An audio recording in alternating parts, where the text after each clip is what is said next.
Raise Up by Joe Davis. Read by Daniel Ellis. We must raise awareness as well as raise funds so mothers and fathers can raise families, raise daughters, and raise sons. And stop racist police from raising their guns. Dreams occurred, not dreams deferred. No more raisins in the sun. Let me see you raise your fist if you'll raise your consciousness. To make this change come, I'm talking about love so strong even the dead will raise up. What time is it? It's time to raise up. I can feel it in my heart. It's time to raise up. What time is it? It's time to wake up. I can see it in my mind. It's time to wake up. Are we ready for peace or ready for war? We crowned the king of dreams with a head full of thorns. A legend is born. His words are like bread to the poor, so live each line is like breath to a corpse, reversing effects of post-mortem rigor mortis, each verse a metaphor for metamorphosis. A different motive and intent. No Forbes lists, celebrity endorsement. We work for a world in which ghettos don't exist. Everyone is rich. When our souls glow from the gold within, been writing since I could hold a pen. Notebook was my closest friend. Wrote poems in hopes of homelessness and war would end. I was so young, mind wide open then. Saw it all through a rose-colored lens until broken. The look in your eyes gives me hope again. Dreams might be born again. So let me hear the chorus when your voice comes in. What time is it? It's time to raise up. I can feel it in my heart. It's time to raise up. What time is it? It's time to wake up. I can see it in my mind. It's time to wake up. What I'ma do with 40 acres and a mule? Give me a spaceship and rocket fuel so we can start a school on the dark side of the moon and start a revolution through hip-hop and cartoons. Culture shock it to you like Shaka Zulu until we knock a tooth loose. With rhymes like Dr. Seuss, give Tupac the juice, mixed with the roots of soul, gospel, and blues. Proving the truth, no excuse about removing the noose. Nothing but our shackles and chains to lose. We'll change the news story to a new story of a people who flew to new glory. The more we plant more seeds, the more we teach. We're so much more than what the world sees. What the world needs is world peace. Abolish for-profit prisons and military police. No disparity with solitary. We sharing the cross we bear right here in the streets, carrying the dreams in our hearts. I can hear it when I speak. When I breathe, it'll be here when I leave. Forever the dream, forever the dream. What time is it? It's time to raise up. I can feel it in my heart. It's time to raise up. What time is it? It's time to wake up. I can see it in my mind. It's time to wake up. Some raise their hands for the questions. Some raise their hands for the answers. Who raises concern for the mother whose child was killed while raising their hands up? Who raises the taxes without raising the wages? Will we raise our standard of education? Will we raise our voices, raise the vibration? If it takes a village to raise a child, what will it take to raise the nation. It's time to raise up.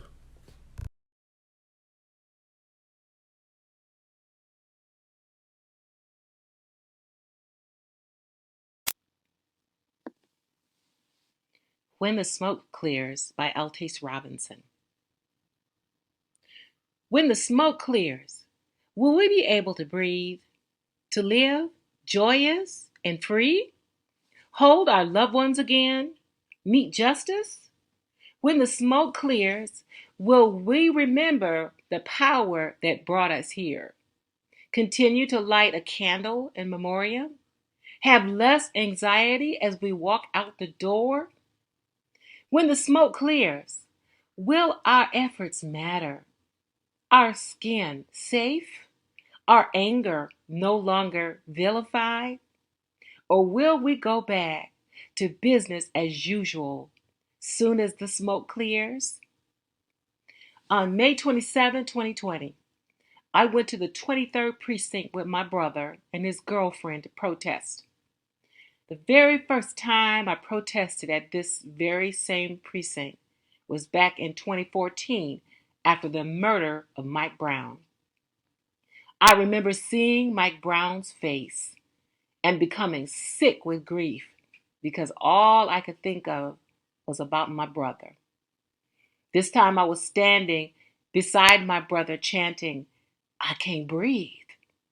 And I remember how heavy the grief, anger, and frustration was in my brother's voice.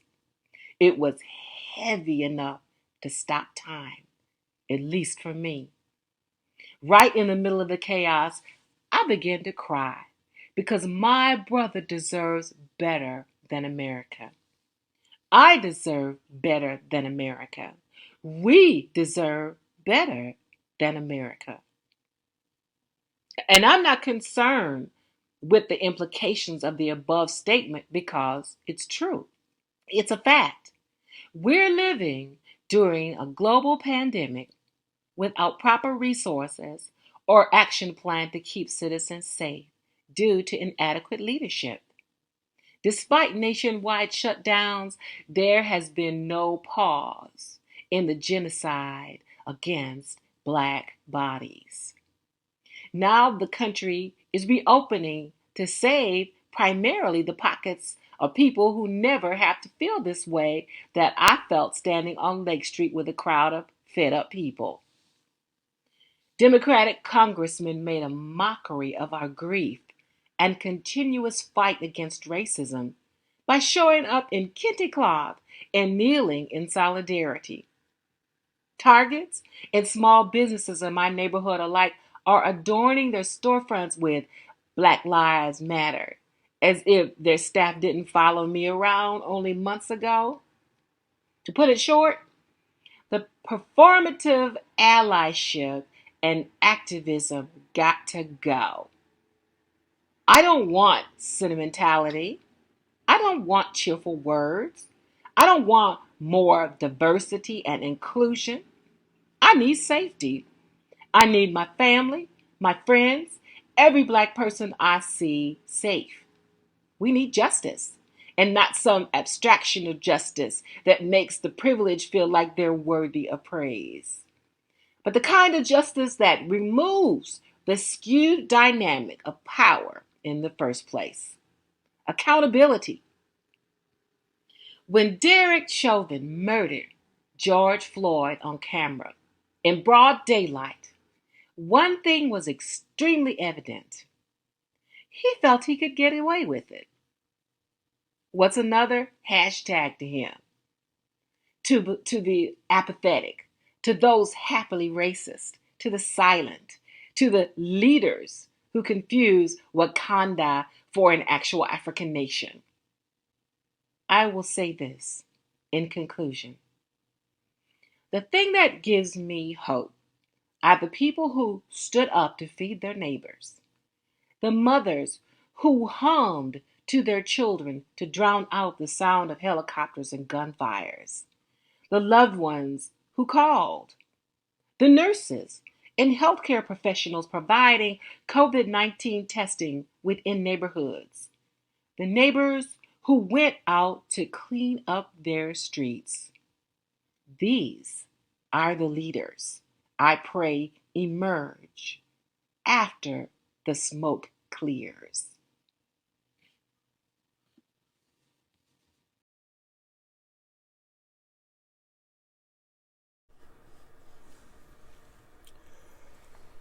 George Floyd and What Black Utopian Thinking Can Offer Us by Kino Evil. Compared to the Marxists, we are poets. We anarchist utopians want poetic vision, creativity, enthusiasm, harmony, and solidarity. Gustav Landauer. This essay began differently before the death. I was almost finished and then had to begin again. The recent news of George Floyd made me reconsider my starting point, a new location. He was murdered May 25th by police officer Derek Chauvin in South Minneapolis, 46 years old. I write this on my porch, thinking about a place of new beginning, how to re-edit this starting place, how to begin again when you're almost finished. I sit located at a new home, a new starting place. I just moved in. I'm a poet who, for the past 6 years, has been running an arts and culture organization, Black Table Arts. We gather Black people to imagine living and art making. I am 27. Yesterday, I walked to where it happened. It was raining, the starting place of it all. Bodies weighed down by water.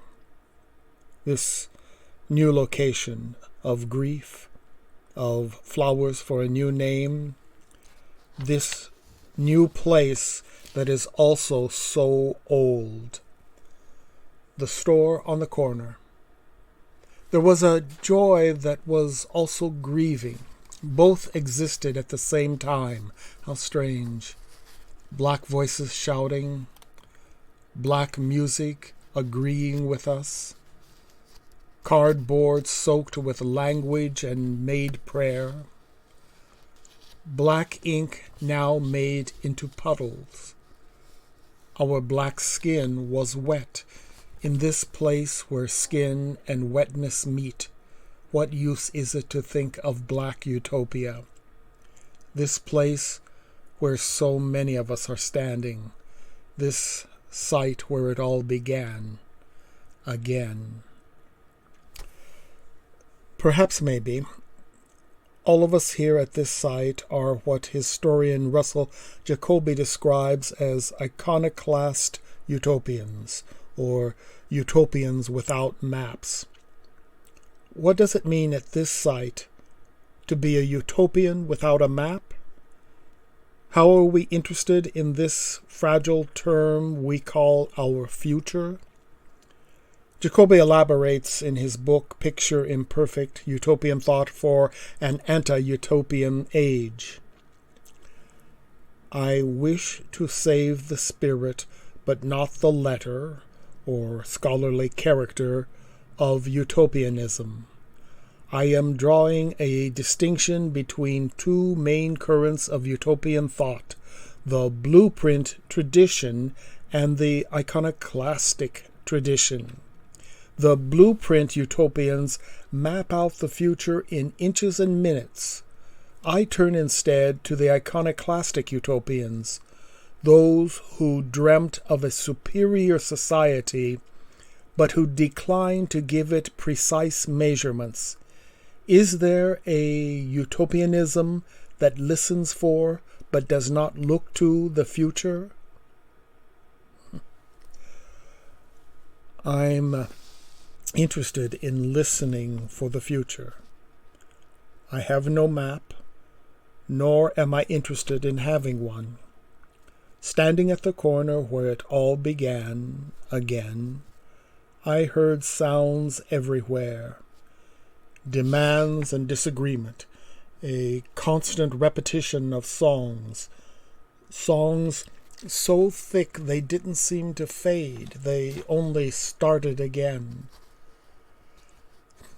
I write this now on my porch, thinking about a place of new beginning, how to re-edit this starting place. As I sit, I can hear sounds, small creatures and trees who, I'm sure, if I could see them, would be beautiful. They're singing. Their sound is the only way I know they're close by.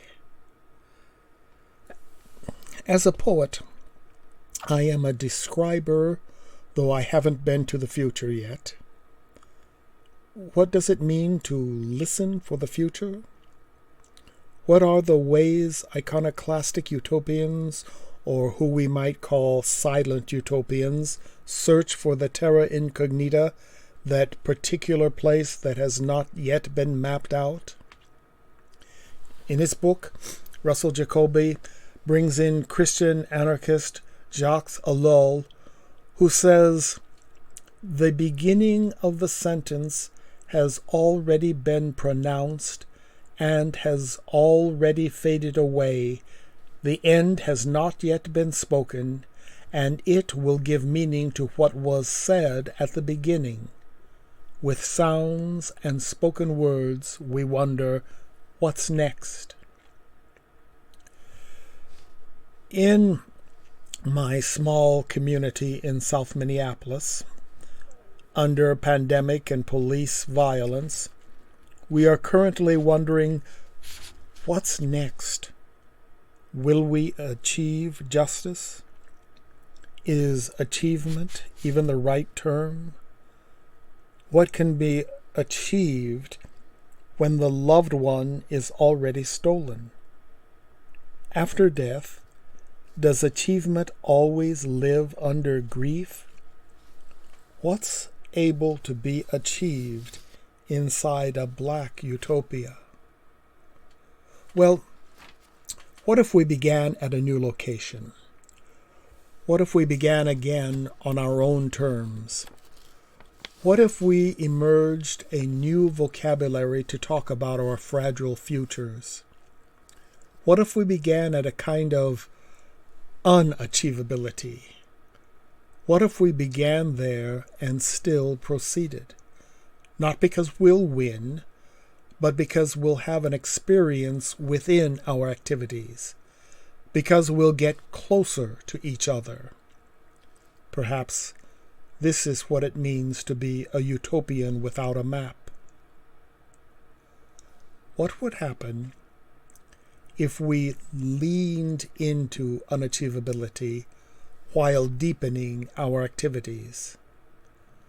How would our sights of possibility shift? How would our hopes deepen? If we opened up a new conversation for failure, what would emerge if we linked our hopes with our failures, knowing, like I know now, that we will have to begin again? Brazilian philosopher Roberto Unger, in his book Passion, says, "Each of these failures teaches people something about what they may and may not expect from one another. This lesson has the power to contradict the ruling assumptions of a culture about the possibilities of human association."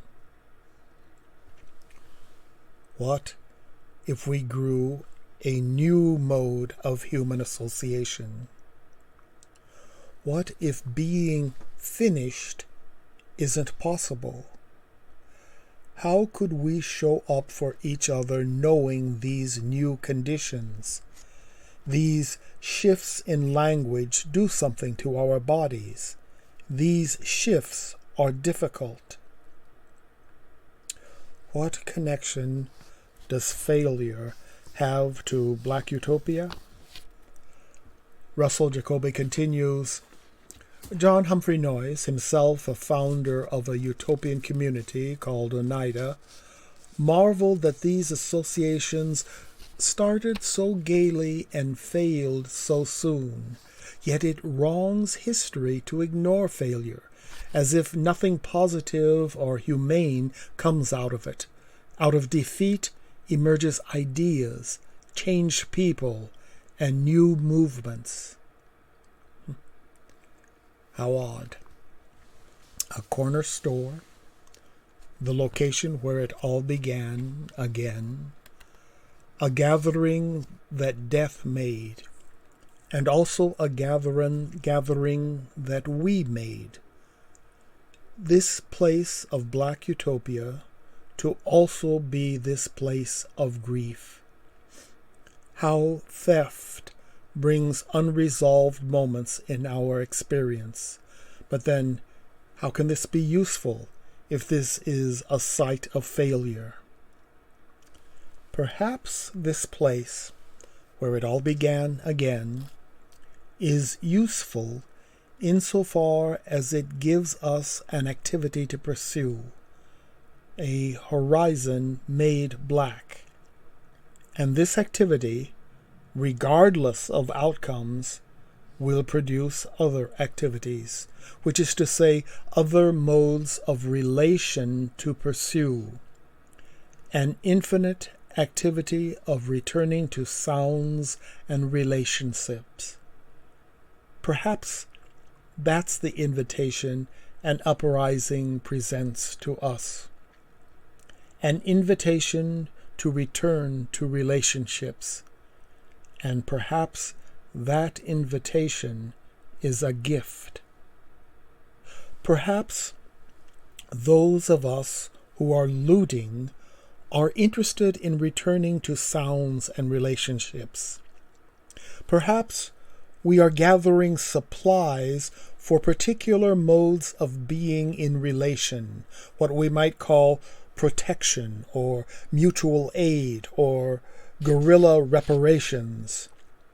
Perhaps being a looter is a kind of way to be a utopian without a map, to be engaged in a kind of wild possibility. It is true, we will fail soon and we will emerge sooner. We will have to begin again. Perhaps this is how we get closer to the future, which is to say, the present moments we have yet to experience. Maybe when we get close to the future, we get closer to utopia, to the terra incognita, that particular place that has not yet been mapped out.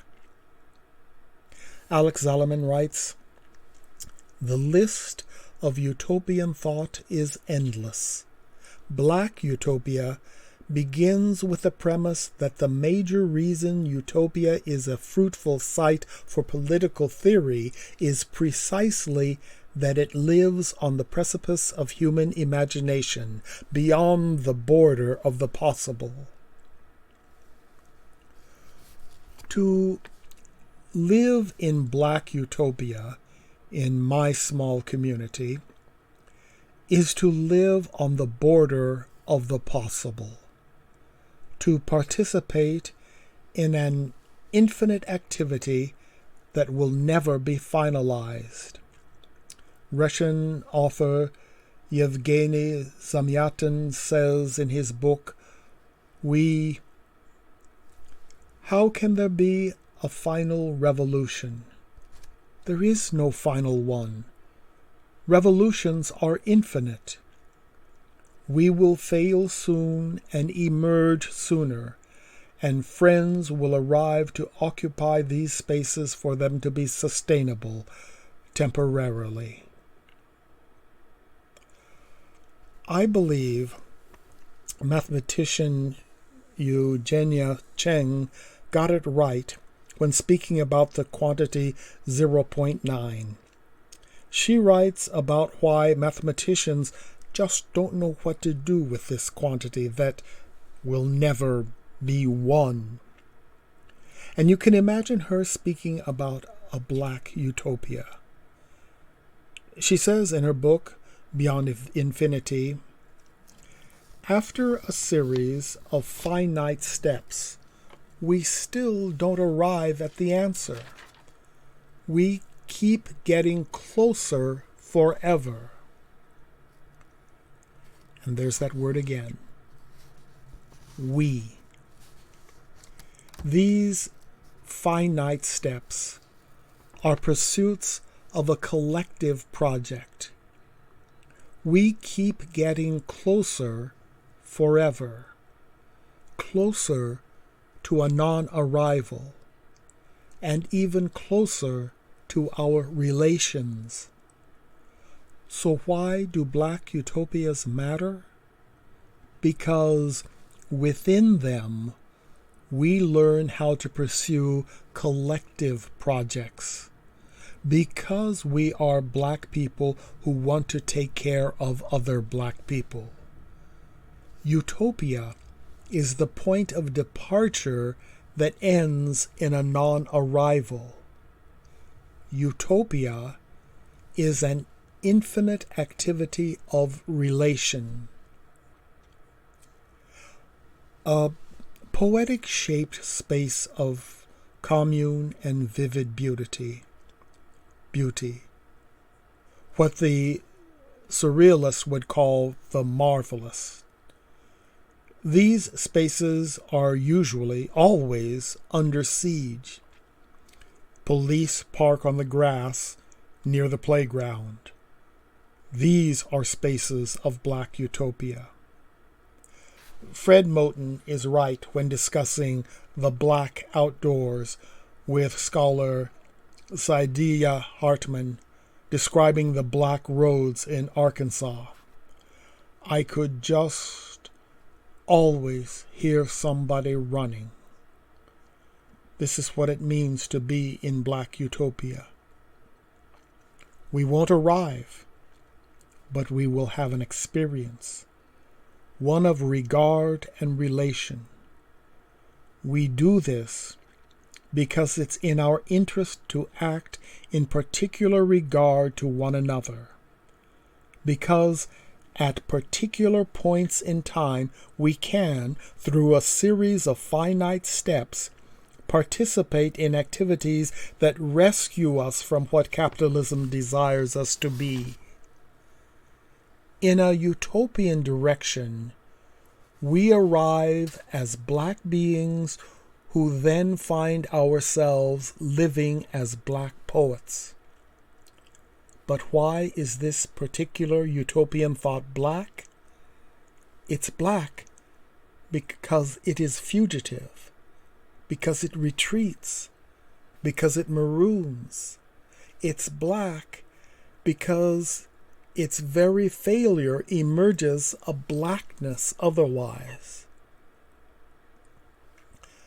I write this on my porch, thinking about a place of new beginning, how to re-edit this starting place, how to begin again when you're almost finished. I sit located at a new home, a new starting place, thinking of George Floyd, who was stolen, who is now without location, who is now made grievable. As I sit here, I can hear sounds, small creatures in trees who, I'm sure, if I could see them, they would be beautiful. They're singing. Their sound is the only way I know they're close by. How strange to be in a place of so much beauty, sitting on my porch in my small community, to be as finite as I am, surrounded by all this.